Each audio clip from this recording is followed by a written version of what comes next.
په افغانستان کې د کرونا ویروس د مثبتو پیښو کچه ورځ تر بلې لوړیږي.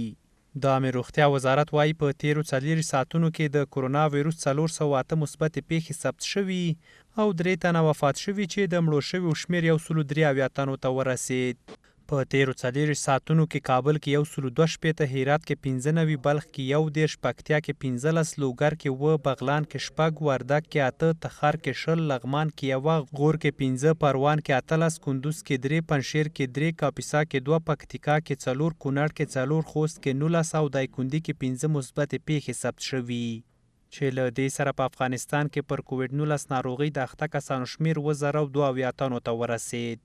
در 24 ساعت گذشته در افغانستان 858 سامپل مشکوک در لابراتوارهای مختلف مورد آزمایش قرار گرفته. از میان از اون 408 مورد مثبت تثبیت شده، 3 مورد فوتی داریم و 23 مورد شفایاب. با این جمع مجموع در افغانستان 7072 واقعی مثبت تا فعلا شناسایی شده. په ورته مهال د ملي شورا غړي وایي چې د عامه روغتیا وزارت له کرونا ویروس سره د مبارزې په برخه کې بې پروایي کوي. دوی وایي چې د عامه روغتیا وزارت د روغتیايي خدماتونه ډیر کړي کنه یو ستره فاجعه به رامنځته شي.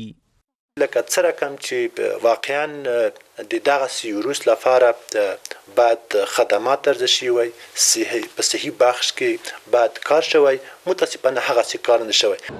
خو له دې سره سره په کابل ښار کې عام خلک قرنطین ته پام نه کوي او لیدل کېږي چې په ښار کې د خلکو تګ راتګ او ګڼه ګوڼه څو چنده زیاته شوې ده.